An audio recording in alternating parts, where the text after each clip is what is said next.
Hey, this is Paul Mazurkiewicz, the drummer from Cannibal Corpse, and you are watching The Age of Metal.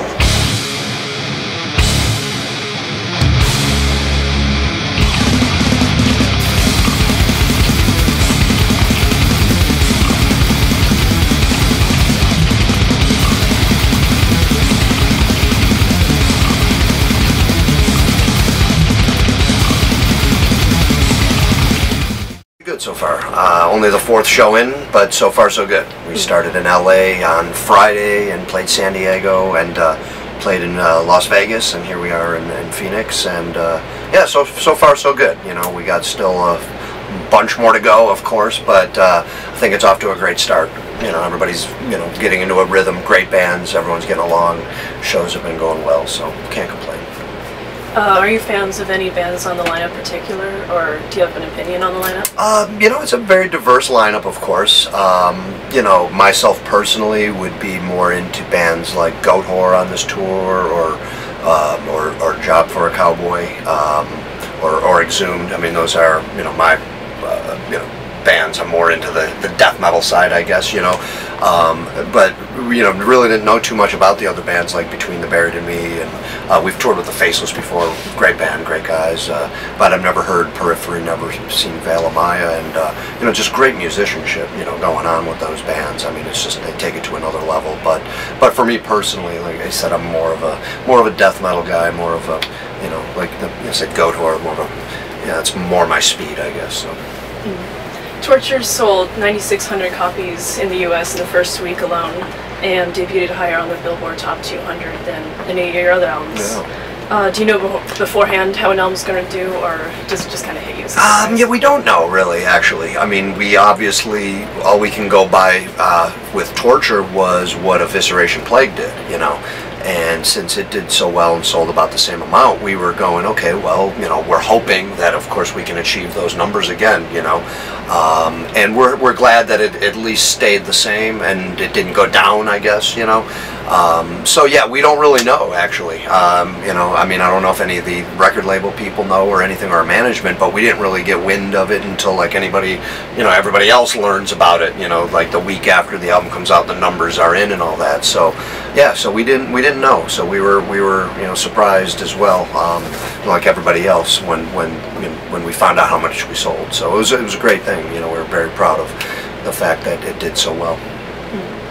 Eric Rutan has released and produced both Kill and Evisceration Plague, so why did you decide to continue with him for Torture? Well, I mean, you know, we did two great albums with Eric. I mean, Kill was the first one he did for us, and it turned out great. We think sonically he did a great job, and you know, so we wanted to do it again. You know, we thought we had a good thing going. You know, so we did work with them with Evisceration Plague as well, and then we figured, you know, why not do it again? Exactly. You know, we just, the only thing I guess we wanted to switch it up was taking the whole project to another studio. We ended up recording half of it at Sonic Ranch Studios in El Paso, Texas, as opposed to how we did Kill and Evisceration Plague all in Eric's studio in St. Petersburg, Florida. So that was something that we definitely wanted to do. We wanted to use Eric again, but, you know, mix it up a little bit in that way. But, you know, like I said, he did a great job with both of them, so why not keep it going? Why not see what he can do with Torture? And I really believe that Torture is the best of the three, you know, that he's produced, you know, sonically. I mean, also, personally, I feel that it's the best of the three musically, but just in what he did in the production end of it, it really is the best of the three. So we're glad we, you know, worked with Eric again, of course. Have you had any problems with censorship on the new album? Not really. I mean, we were hoping nothing would happen. It doesn't seem like anything happened so far that we're really aware of. You know, we had to put the slip cover over the top, basically, just to kind of avoid any of those things. You know, we did feel that, of course, if we were just to release the album with the cover, you know, the brutal cover the way it is, that we may encounter some problems, you know, throughout the world. So that's why we ended up doing it that way. But yeah, so far so good. So we'll keep our fingers crossed.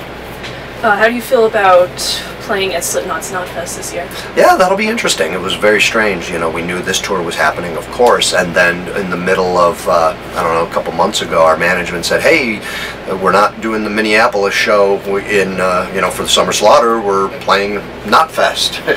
Okay, you know, what's Knotfest? We had no idea, so did a little research, and it was like, you know, that's pretty cool, you know, that they're putting together a festival, and, excuse me, it should be, you know, an interesting, you know, couple of days. I mean, I know it's 2 days, we're only playing the one day, but, yeah, I think it'll be fun. You know, it should be interesting. You know, I mean, the fans might think otherwise. You know, especially when Summer Slaughter was supposed to be in Minneapolis, and then I think it might have just got canceled altogether, because I know we're playing it, and I think Between the Buried and Me might be playing. I'm not sure, but I don't think the other bands are playing that Knotfest. But I think it should be pretty cool. It'd be pretty interesting. So we're glad that we were, I guess, asked by them to do this. So. We'll see what happens. Are you a fan of Slipknot? You know, I like them, but I've never, you know, I listened to some of the first album when it came out, and then I really never listened to them at all after that. But I mean, it was cool what they were doing, that they were at least, you know, they got popular and all that, and the fact that they were into death metal, have a death metal influence, you know, and some heavy stuff like that was kind of cool. So, but yeah, I remember listening to that first album a little bit, and I remember a couple of songs. I wouldn't even be able to name them what they were, but I, you know, thought that was pretty cool. But other than that, yeah, I really haven't, you know, haven't listened to them after that much, or at all for that matter. So, but you know, it's great that they got some great success, you know, for the crazy music that they play. So it only can benefit us and death metal, and you know, the rest of the extreme you know, bands out there. So. The venue you're playing at tonight describes itself as being adorned with cheap chandeliers, colorful roof paneling, paved floors, and most of all, charm. Do you have any opinion about playing in the atmosphere, or your fans moshing to Hammer Smash Face? No, not at all. You know what? I think if they're talking about that for this venue, well, then they haven't been to a House of Blues. Because you go into some of these House of Blues, for instance, we played there yesterday in Las Vegas, and there was a huge chandelier up on top. And I mean, the decor in those House of Blues are just amazing. You walk in going, death metal just does not seem to be fit here, you know.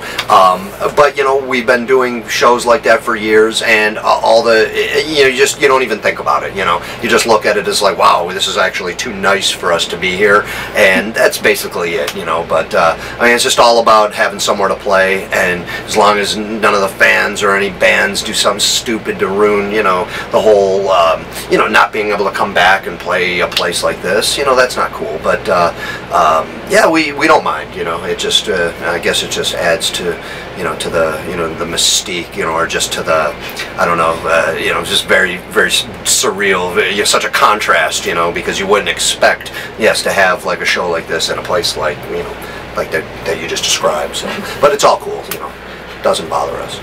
How would you describe Torture? I would describe it as with the album or the means, or just the word.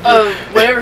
You know, if you're talking the album, if you're talking our album, you know, I just describe that as. Oh, yeah. You say I don't know what you're saying, yeah, because you could be torture. Go with the other if you want. We can describe, well, torture. That's a tough thing. That sucks, you know. I mean, you know, it's not very good, you know. I mean, no one wants to be tortured. So if you're looking at it that way, well, you know, it's a brutal part of you know, existence, and people get tortured. Things get tortured, you know. Not fun. But if you're talking our album, I think it's, you know, one of our best Cannibal Corpse records. You know, we're really proud of the songs that we composed for this album, and you know, we're very happy that it's happening, you know, 24 years into our career, and you know, our 12th CD, and really arguably our best. So I'm very proud of the, you know, the outcome, and you know, of the album in general, you know. So, do you have a funny tour moment?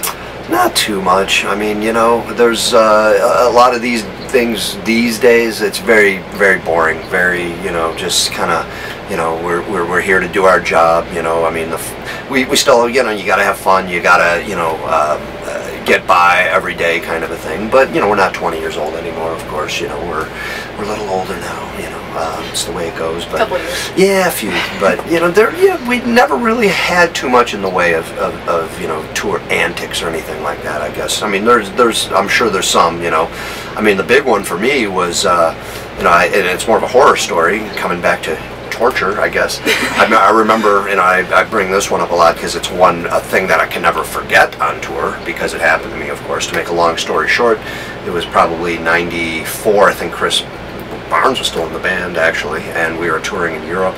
And it was the second show of the tour. We were in a town in Holland, Enschede, and we just finished the show, and it was like 2 in the morning. I mean, you know, the little town, everyone's gone. I mean, it's just, you know, dead silence. Oh, there happened to be like a little food stand open, you know, so we were all eating some stuff, but all the fans are gone. It's just the bands, you know, some people that work at the venue.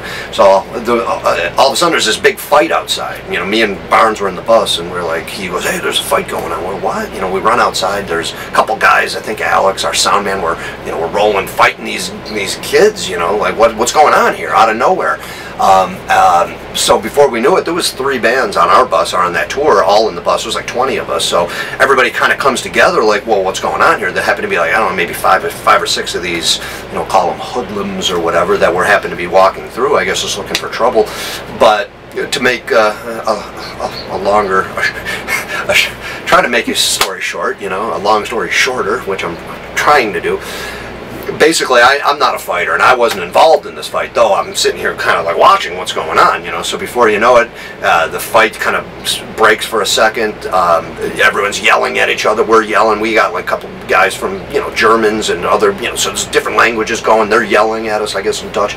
Before you know it, everybody just kind of comes together again. And like I said, I didn't do anything at this point. I'm just an innocent bystander, you know. So I look over, and I see this guy just lunging at me, like, you know, what do I do? You know, you try to block yourself, you know, from being hit or whatever. So all I remember is doing that and going, oh, my side is hurting. I look down, I'm bleeding. I'm like, I'm gonna die here in a minute. I thought I got stabbed. I thought I got stabbed with a knife. I didn't get stabbed with a knife. I got stabbed with a key. We found out that we found out later, or it was thought from, I actually had to go to the hospital. They you know, called an ambulance. I went to the hospital and all that, and they had to check me out because, you know, I had a hole in my side here. You know, like I said, at first I thought when it all happened that I was, you know, gonna fall over and I'd be dead because, you know, somebody stabbed me with a knife. You know, so after a few minutes, when I'm not realizing that's not gonna happen, okay, well, I'll live, but, you know, go to the hospital.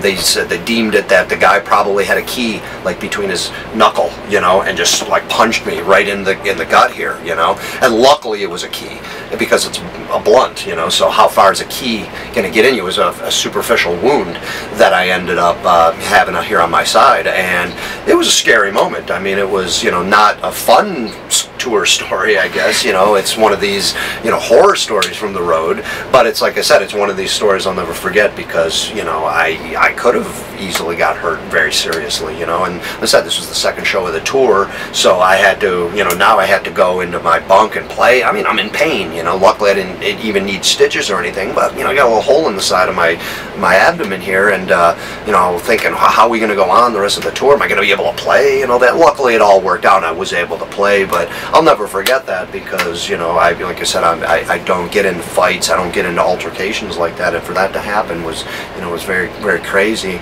And like I said, you never know, and the outcome could have been a lot worse. So I'll never forget that. But yeah, so it's not really a good tour story, but more of a horror story. So anyways, what can you see for the future, Cannibal? Hopefully no more getting stabbed in the side with keys, you know. I'm looking forward to that not happening anymore. You know, no, serious. Just more of the same, really. You know, here we are, like I said, 12 albums in. You know, the band's been going on for 24 years. We don't really take breaks. I mean, we write songs, we record them, you know, we release it, we go on the road, and we keep doing that, and that's what we've been doing our whole career. So in the immediate future, of course, it's more touring going on, and you know, we'll be doing that well into 2013, and like then we'll just get back at it, you know. I mean, that's the plan. I mean, there's no end in sight, and we just, you know, want to keep doing what we've been doing for this whole time, and play brutal death metal. So that looks like it's what our future holds. So. Well, I guess that's it. Thank you very much. Oh, well, thank you for having me. Thank you. I appreciate it.